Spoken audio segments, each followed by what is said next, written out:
Gold, trusted gold buyers. మీరు తాకట్టు పెట్టిన బంగారాన్ని విడిపించి ఈ రోజు ఉన్న మార్కెట్ ధరకు కొనబడను. అంతా ప్రొడక్షన్ స్టూడియోస్. ఫస్ట్ స్టూడియోలో హీరోలు కూడా జీతాలు చేసేవాళ్ళు. వాళ్ళు ఒక ఒక ఎమినెంట్ రైటర్స్ ఉండేవారు అప్పట్లో. సాహిత్య రంగం నుంచి సినిమా ఫీల్డ్కి వచ్చిన వాళ్ళు పెద్ద పెద్దవాళ్ళు. వాళ్ళందరితోటి స్క్రిప్ట్లు తయారు చేయించేవాళ్ళు. ఆ స్క్రిప్ట్ అయిన తర్వాత ఈ స్క్రిప్ట్కి ఏ డైరెక్టర్ పనికి వస్తుంటే అప్పుడు డైరెక్టర్ని హైర్ చేసేవాళ్ళు. అతను వచ్చాక దాన్ని మళ్ళీ ఆ స్క్రిప్ట్ని ఏదైనా చిన్న చిన్న మార్పులు చెరుపులు వాళ్ళ అనుమతితోటి, స్క్రిప్ట్ రైటర్స్ అనుమతితోటి మార్చేవాడు. డైలాగ్ మార్చాలన్నా ఆ డైలాగ్ రైటర్ అనుమతి కావాలి, పక్కన ఉండాలి, కన్విన్స్ అవ్వాలండి. వాళ్ళు ఇచ్చేసి ఎవరో ఇంటి దగ్గర ఇంకో సినిమా చేస్తున్నా వాళ్ళకి ఇన్ఫార్మ్ చేసేది మారుస్తుందని చెప్పాలి. డైరెక్టర్ అంటే ఎగ్జిక్యూషనే, ఆర్టిస్ట్ నుంచి పెర్ఫార్మెన్స్ తీసుకోవటం, దాని మీదే ఫోకస్ ఉండేది. తర్వాత మెల్లిగా డైరెక్టర్ల హవా వచ్చింది, డైరెక్టర్లకు స్టార్డమ్ వచ్చింది. డైరెక్టర్లు స్టార్లు మేము తయారు చేస్తామన్న రేంజ్కి వచ్చారు. ఆ డైరెక్టర్ల నుంచి అలాగే మెల్లిగా స్టార్స్ చేతిలోకి వెళ్ళింది. సో ఒక ప్రొడ్యూసర్కి మనం కథ చెప్పడం కదా, నాకెందుకు అవి చెబుతావు, ఇదిగో పలానా హీరోలకి మార్కెట్ ఉన్న హీరోలు వాళ్ళు, నువ్వు ఎవరో ఒకరిని తీసుకొచ్చా నాకు నాకు చెప్పక్కలేదు, వాళ్ళకి నచ్చేది చాలు అనే ప్రపోజల్ మేకింగ్కి వచ్చేసారు కొంతమంది. ఇప్పుడు ఆ ట్రెండ్ నడుస్తుంది. దీంతోపాటు సంతోషకరం అంటే మా డేటాలు కూడా ఆ స్టార్ స్టేటస్ అనుభవించే వాళ్ళు కొంతమంది ఉన్నారు, పాన్ ఇండియా లెవెల్లో సక్సెస్ అయ్యి. సో వాళ్ళు కొంతమంది ఒక 4-5 ఉన్నారనుకోండి, వాళ్ళ కోసం హీరోలు కూడా వెయిటింగ్గా ఉంటారు. సో మిగతా డైరెక్టర్లకి, మిగతా సెకండ్ టైర్ డైరెక్టర్లకి అవకాశం రావాలంటే ప్రొడక్షన్ కంపెనీ కాదు, హీరోకి వెళ్ళి హీరో ఓకే అంటే నేను ఆ డైరెక్టర్ చేస్తానంటే ఆ ప్రొడక్షన్ కంపెనీ చేసి తీరుతుంది, ఎందుకంటే మార్కెట్ ఉంటుంది హీరో. సో ఇదంతా ఎవల్యూషన్ థియరీ అలా వచ్చి ఇప్పుడు ఆ ట్రెండ్ నడుస్తుంది. సో నెక్స్ట్ ఎట్లా మారుతుంది అనుకుంటున్నారు మీరు? నెక్స్ట్ అంతా ఏఏనే. ఇంకా డైరెక్టర్ ఉండరు, హీరో డిమాండ్స్ ఉండవు అసలు. ఏమే చాలా ఇంటలెక్చువల్గా మనం ట్రైన్ చేయాలని దాన్ని. ప్రాంప్ట్ అనేది చాలా మెయిన్ ఇక్కడ. ఇప్పుడు వస్తున్నాయి కదా, అంటే ఈ రోజు ఉన్న ఏఏ ఎవల్యూషన్ రేపటికి మారిపోతుంది, అప్డేట్ అయిపోతుంది రేపటికి వెళ్ళాడు. ఇప్పుడు ఇది వరకు జనరేషన్ గ్యాప్ అనేది 10 years ఉండేది, తర్వాత 4 years వచ్చింది. బీటెక్ ఫస్ట్ ఇయర్ స్టూడెంట్కి బీటెక్ అవుట్ గోయింగ్ స్టూడెంట్కి జనరేషన్ గ్యాప్ ఉంది ఇప్పుడు. అలాంటిది ఇప్పుడు ఏఏలో నిన్న ఉన్నది ఈ రోజు లేదు. సో ఈరోజు రేపు ఏం లేదు, ఇంకొక 4-5 నెలల్లో ఏది ఏఏలో జనరేట్ చేసిందో ఏది ఒరిజినల్ మీరు చెప్పలేరు.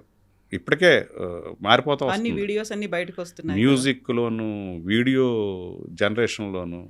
అసలు అతిపెద్ద రెవల్యూషన్ ఏఏ.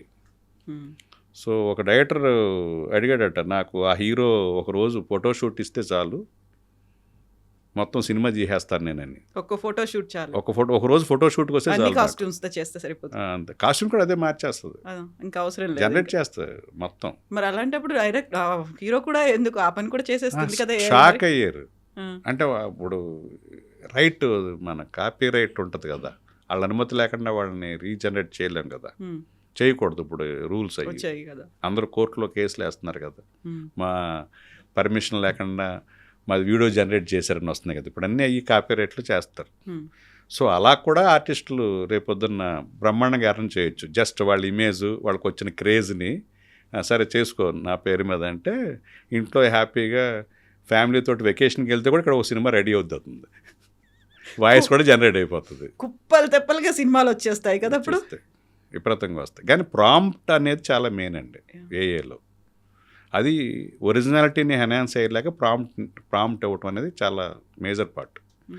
మీకు ఇప్పటికే మా దగ్గరికి ఏఏలో మేము ప్రీవిజులేషన్ చేస్తామని వస్తుంటారు, అలా చూడగానే ఏఏ అని తెలుస్తుంది నాకు, మేము చేసి చూపిస్తాం, క్వాలిటీ తెలుస్తుంది, ఎలా ఉందండి ఇది ఒరిజినల్గా ఉంది సార్, డిఫరెన్స్ తెలియదు. మరి మీరు ప్రొఫెషనల్స్ మీరు వచ్చి ఏలా తెలిసేలాగా చూపిస్తే మరి మేమే చేస్తున్నాం కదా, మేము మా టీము డైరెక్షన్ డిపార్ట్మెంటు బీటెక్ చదివిన వాళ్ళు మేము చేస్తున్నాం కదా, మరి ఈ క్వాలిటీ ఇస్తే కదా మీకు ఇస్తాం జాబ్ వర్క్ అంటాం, ఇది చాలా బాగుందని అంటారు.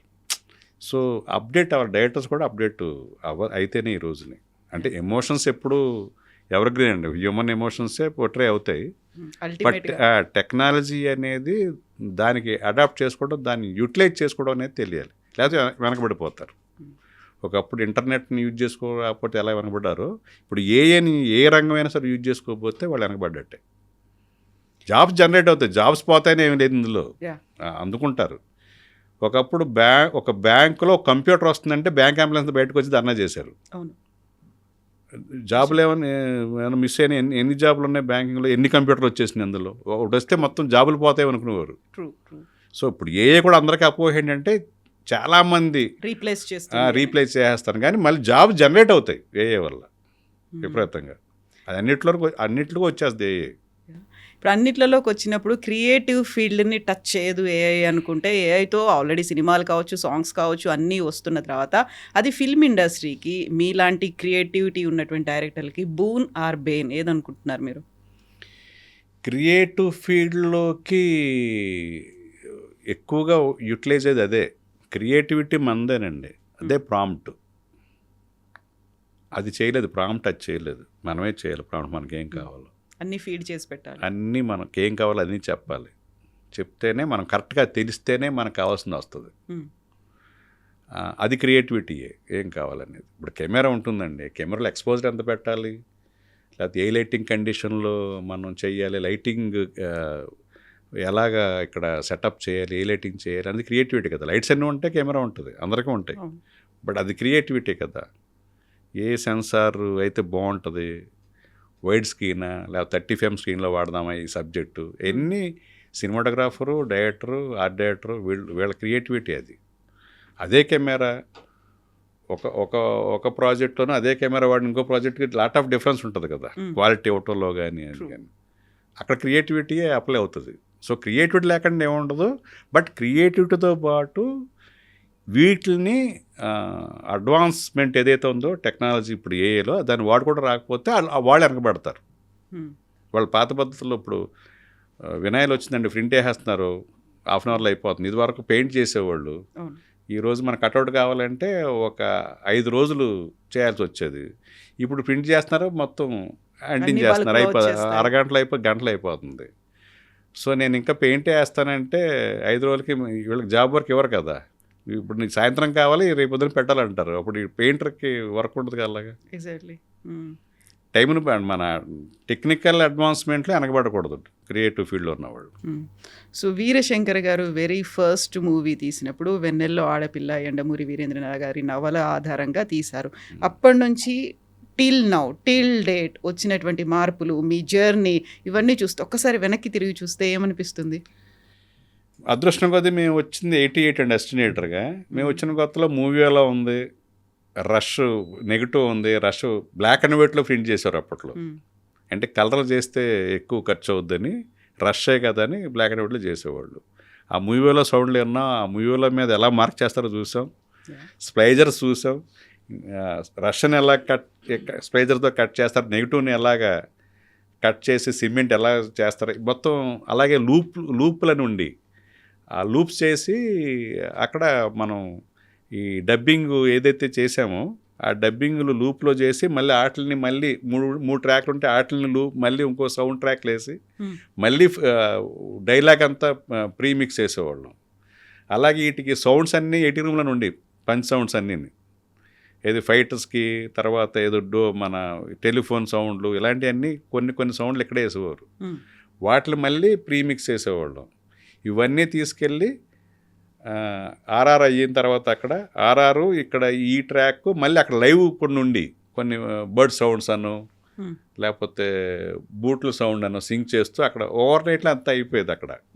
సో ఆ ఎవల్యూషన్ నుంచి మూవీల నుంచి మన స్టీన్ బ్యాక్ చూసాం, స్టీన్ బ్యాక్ నుంచి యావిడ్ వచ్చింది, కంప్యూటరైజ్డ్ అయిపోయింది, టెలిసీనీ అనే సిస్టమ్ వచ్చింది రష్కి. నెగిటివ్ ఉండగానే టెలిసీన్లో చేసి టేప్లో పోస్ట్ ప్రొడక్షన్ చేసుకునేవాళ్ళం.